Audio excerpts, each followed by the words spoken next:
Hi everybody, welcome to chapter 10. What we're going to talk about is externalities and how they ruin the market outcome. Generally we talk about that markets are the best way to organize economic activity. In the exception though of market failure, the type of market failure we're going to discuss right now is an externality, and it's basically when there's a third party, not the buyer, not the seller, who's affected by the actions of the purchase of this good. They can be negative or positive, depending upon whether this third-party bystander is helped or hindered. Okay, so the problem here is that every single buyer and seller, they're just trying to maximize their own happiness. They're not actually looking out for the best interest of everybody in society. And so when they're making their price and outcome decisions, they're not going to take into account these third parties will either have too much or too little production. So our principle from chapter 1, our governments can sometimes step in and improve the outcome, is going to come into play here. We're going to look at the government coordinating a solution to these externalities. Okay, so here's a negative externality. Air pollution from a factory. The factory is thinking about how much it can produce to maximize its profits. It's not thinking about the cost to the third party, the people in society that are breathing in all this smog. They'd actually prefer the factory to produce less output, but that's not going to happen without some sort of government intervention. Here's some other ideas, examples of negative externalities: things that hurt third-party bystanders that are not a buyer and the seller of the good. So here's an example. So we've got the market for gasoline. We've got a demand curve. This is the value to buyers, the prices that they're willing to pay. This is the value that I get from purchasing gasoline. This is the supply curve. This is the cost to suppliers of producing the good. And we see that traditionally we think that this would be the socially efficient outcome. It's going to maximize consumer surplus, which if you recall is this area up here, as well as producer surplus. If you recall, it's this triangle down here, in a way that would be best for all of society. However, we're going to go ahead and imagine that there is an external cost, meaning gasoline produces smog. Burning gasoline produces smog. It's worse to society for people who breathe it in. And so each gallon of gas that's burned is $1 worth of harm. So the cost curve is actually, for all of society, is actually higher, okay? We add this $1 cost. You see from $2.50, it's going from $2.50 right here to $2.50 to $3.50, okay? But we're going to add that at every single point. We're going to add an extra $1. And what that's going to end up doing is drawing a new social cost curve that is not actually seen by anybody except for perhaps the government if they're thinking about it. And now when we go ahead and look at where's the optimal outcome, we see that it's actually 20 gallons. And we see it's actually $3. And if we have a quantity below 20, the value of the additional gas exceeds the social cost, so we should produce more. But if we look over here at 25, you see the cost of producing to society of producing 25 is $3.50. But really, the benefit is only here on the demand curve at $2.50. We don't want that production to occur at 25. So somehow we have to get it moved down from 25 gallons to 20 gallons. Okay? The social optimum, what we want is better for society, is to move it down 20 gallons. And so here's a way we can do it. We can just tax sellers $1 per gallon so that the sellers internalize, the sellers see the cost to all of society of this pollution. Okay? This is called internalizing the externality.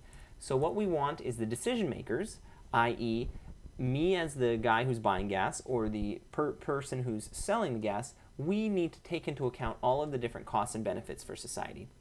So if we just make the market participants pay the social costs, then we as market participants, the seller and the buyer, actually come to the social optimum. Okay? And so here's some examples of positive externalities. Right? If you're vaccinated, it helps out other people. It not only helps out you, but it also helps out other people who might not get a sickness from you. Okay? Research and development and going to college not only helps you out, but it helps the people you come into contact with because you're a smarter person. So in all of these situations, the market outcome would provide too low levels of these goods. Okay, so the social value of a good is not just the private value, okay, not just the value to me of purchasing the good, but also we have to add on the external benefit, the value from to everybody else from my purchase of this good, okay? And what I want to know is I want to know what's the socially optimal Q that maximizes welfare, that is, maximizes consumer surplus and producer surplus of this good. Okay, and there's the way I determine it. And so we need to think about this. Let's think about flu shots. All right, there is an external benefit of $10 a shot. So I need you to draw the social value curve and then go ahead and determine the equilibrium outcome that is best for society. Right? It's pretty easy to look at these curves right now and see the outcome that the private market will arrive at. It's 20 and 20. But what's best for society? Okay, so you need to find the socially optimal Q and then think of a way to make this come about. All right, I'll give you guys a second. Go ahead and pause this, and then once you're done, you can hit play. All right, so remember, social value is this $10 external benefit on top of the regular demand curve. So we're going to raise at every point $10, and that's the benefit to all of society.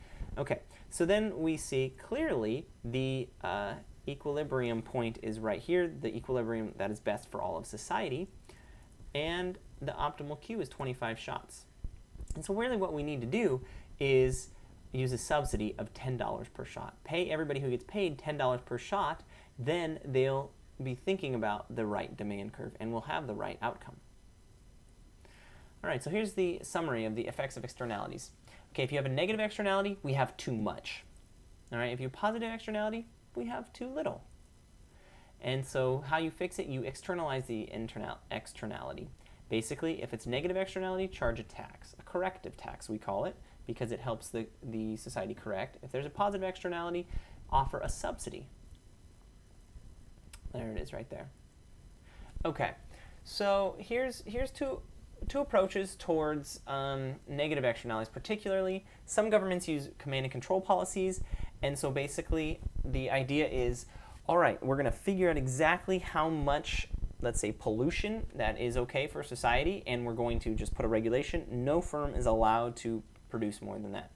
Okay, the other option is these market-based policies, the internalization that we've talked about, the way to make all of the firms on their own internalize the cost to society, and they'll make the right decisions on their own. So here's an example: corrective taxes and subsidies and tradable pollution permits. We're going to talk a little bit more about both of these as we go. So corrective tax. It's not a traditional tax to raise revenue, although it can raise revenue. The reason is to allow firms and consumers to produce the right amount of a good if it's got a negative externality. It's called Pigouvian taxes after Arthur Pigou, and we want the corrective tax to be exactly equal to the external cost. Just another way to get the firms to internalize the externality. All right, and then if there's a positive externality, you just want to give a subsidy that's exactly equal to the external benefit. Normally, taxes and subsidies ruin the market situation, but corrective taxes actually bring us back to the socially welfare maximizing point. So it's actually opposite from traditional taxes. And we're going to move the economy towards a more efficient allocation of resources, whereas normally taxes move us away from this efficient allocation of resources. Think a little bit of difference between corrective taxes and regulations, okay? Because different firms have different costs of pollution abatement, really what we want for the efficient outcome is the firms for which it is the easiest to get rid of the pollution. That's what abatement means. We want them to be reducing it. We don't want the cost to be borne by the high cost firms, the firms for which it is very difficult, because that just makes prices for all of our goods in society to go up. Okay, so pollution tax is actually way efficient, because if we just tax everybody for polluting, then everybody's going to be trying to get away from polluting, and the firms for which it is easier to do it will do it more often. And if it's very hard for a firm to get rid of their pollution, they have high abatement costs, they have a higher willingness to pay the tax because the option, reducing pollution, is even more costly. Okay. However, the regulations, they don't have these desirable effects. It just is across the board cut, and it doesn't allow each firm to make a decision, would I rather pollute or would I rather pay the tax? Okay, so corrective taxes are actually better for the environment for these couple reasons. It gives firms incentives to continue reducing pollution as long as the cost of doing so is less than the tax. We're going to have firms adopting cleaner technologies because they're always trying to get away from paying this tax.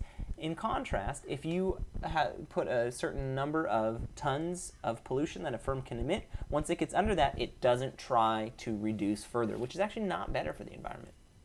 Okay, so here's an example. The gas tax. We have 3 negative externalities from driving. There's congestion. You make the roads very full of traffic. You buy you buy a vehicle that's too big, and then you get into accidents with it. And then, of course, pollution. So the gas tax, by making you and I pay a gas tax every time we go to the pump, the government is forcing us to drive less than we otherwise would and purchase a smaller vehicle, and that's actually better for society. All right, so here's an example. Acme and U.S. Electric, we have coal-burning power plants. Each is emitting 40 tons of sulfur dioxide, SO2, and that's 80 total tons. We really need it to get down to 60 tons a month. So there's 2 options. We can either have regulation or a corrective tax. Here's the cool part about this problem. Acme is very cheap to reduce emissions. It's only $100 a ton, but U.S. Electric, it's much more expensive. So let's examine regulation. Every firm must cut its emissions by 25%. What I need you to do is compute how much it's going to cost each firm, and then the total cost to society, which is just the sum of these 2 numbers. Why don't you go ahead and do that and click pause, and then I'll wait for you. All right, so if we have each firm reducing emissions by 10 tons, so we can get to the 60-ton limit. Remember, it's $100 for Acme, $200 a ton for U.S. Electric. So Acme is just 10 tons of reduction. That's going to take us from 40 to 30 tons. Times $100 a ton is $1,000. Cost to U.S. Electric, it's also a 10-ton reduction, but they have to pay $200 a ton. So it's $2,000. Total cost to society is $3,000. But there's this other option, okay, the tradable pollution permits. Let's go ahead and say that since we want to get to 60 tons per month, let's just issue 60 quote permits that are going to allow 1 ton of SO2 emissions each. Give 30 permits to each firm, and then let them trade. Okay, so each firm can emit all of the 30, they can emit less, and then sell the leftovers, etc. And what I want you to do is now, what is the cost of getting to 60 tons per month? That's our goal. If Acme uses 20 permits and sells 10 of them to U.S. Electric for $150 each. Why don't you go ahead and take a second and click pause and figure out the answer. All right, so here we have this idea. We need to get down from 80 to 60. Acme, they're going to sell 10 permits to U.S. Electric for $150 each. They get $1,500 in revenue. And then, recall, they were producing 40. Now they need to produce only 20 because they only have 20 permits left. They started with 30 permits, gave 10 to U.S. Electric. Now they only have 20 permits. So they need to go from 40 to 20. So it needs to reduce the other 20 tons, and that's going to cost them $2,000. But remember, they got $1,500 from U.S. Electric, so really it only is costing them $500 total. Okay, and now let's examine U.S. Electric. It's buying those 10 permits from Acme for $1,500, and it has the 30 permits originally, plus the 10 it just purchased is going to allow it to emit 40 tons. Well, that's good. It doesn't have to do anything on abatement, or that means reduction in pollution. And so the cost to U.S. Electric is only $1,500. All right, so the total cost of achieving this goal is $500 that Acme paid, $1,500 that U.S. Electric paid, $2,000 total. All right, so it's a whole $1,000 cheaper than the regulation. Okay, so we have something that's better for society, and it's cheaper to our firms. Okay, so lower total cost. So let's talk a little bit about these tradable pollution permits. It reduces pollution, and it's actually cheaper to reduce pollution. For firms in which it's easy to reduce, they reduce and sell the perms to the firms that it's hard to reduce. Okay, so we have pollution reduction taking place among the firms that are good at pollution reduction, which is what we want. Okay, in the real world, actually, we use them a lot. The United States has been using sulfur dioxide permits since 1995, NO2 permits since 1999, and in Europe, the carbon emission, they call it over there cap and trade a lot. They have been traded there since 2005. All right, so let's talk about the difference between corrective taxes and tradable pollution permits. Okay, we know what a corrective tax does. It just makes each person internalize the cost. All right, a tradable permit system restricts the supply of pollution rights, and ultimately, in a theoretical world, we would have the exact same outcome as both tax and pollution permit system. So they're both equally good for society. However, in real life, policymakers don't generally know exactly where the supply and demand curves lie, which is necessary for calculating the reduction in pollution. And so if we want a really specific goal, let's say 100 units of sulfur dioxide, the best way to do that is to issue 100 permits for pollution. Okay, problems is this is probably the number one objection right here, is some people feel that these big firms, the rich firms, are buying the ability to pollute the environment, which, I mean, it kind of maybe can feel like that sometimes, but we really have to do something about the pollution problem, and if we stick to the market-based approach, we're going to have more efficient outcomes than any other option. Okay, and there's this other idea that maybe the government doesn't even need to get involved. We call them private solutions to externalities. So here's some kind of private solutions that you might see already. There's social sanctions, people saying, shucks, shame on you, you should not be doing that. Charities like the Sierra Club that look out for the environment. And then there's this third thing where we just go ahead and get the people that are involved in that are affected by the externality, we just bring them in and write a contract with them. And so we're going to talk about that right now. There's a theorem called the Coase theorem that is going to just say, if we enable both the buyers and the sellers of the good to negotiate with the people who are affected, we can solve the externalities problem all on their own. And here's the way it can work. Suppose there's a guy named Dick. He owns a dog named Spot, okay? But there's a negative externality. Spot's barking disturbs Jane, his neighbor. What we really want is an outcome that maximizes Dick and Jane's well-being. So basically, you know, if Dick values having Spot more than Jane values peace and quiet, the dog should stay. Let's see if the private market can reach the efficient outcome all on its own. Okay, case one. Dick likes having Spot around to the tune of $500, but Jane dislikes it to the tune of $800. The socially efficient outcome, we actually don't want Dick around, because if he was there, it would be $500 positive dollars to Dick, $800 negative dollars to Jane, negative $300 of welfare to society.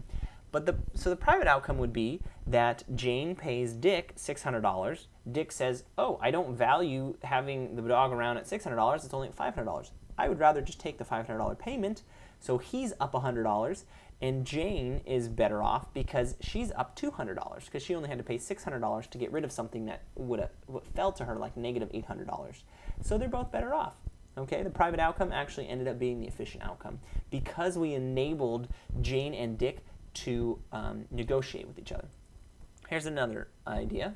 Let's say that Dick values at $1,000 and Jane is annoyed once again to the tune of $800. Well, the socially efficient outcome, we want actually Spot to stay in this case. All right, so Jane's not willing to pay more than $800. Dick's not willing to accept less than $1,000. So they actually don't even negotiate. Spot stays, and we end up having the private outcome be the efficient outcome. All right, and now a third case is instead of Dick having the right to keep the dog, Jane has the right to peace and quiet. So the numbers here are Dick likes having Spot at $800. Jane dislikes it at $500. Really what we want is for society if Dick keeps Spot. Okay, but what's going to end up happening? Well, perhaps Dick will pay Jane $600 to put up with Spot's barking. You see, he's willing to pay up to $800 to be able to keep Spot. He only has to pay $600 to Jane because Jane dislikes it $500, but she'd rather have the barking and $600 because the barking is a negative $500 toll to her. So they're actually both better off. The private outcome is once again the efficient outcome. So the Coase theorem is this. The private market achieves the efficient outcome regardless of who has the right to pollute or who has the right to keep a dog or who has the right to peace and quiet. All right, let's apply it to this idea right here. So imagine there's 1,000 residents of Green Valley that want to swim in Blue Lake, and together they value it at $100,000. There's a factory, however, that pollutes the water, and it would cost them $50,000 for non-polluting equipment.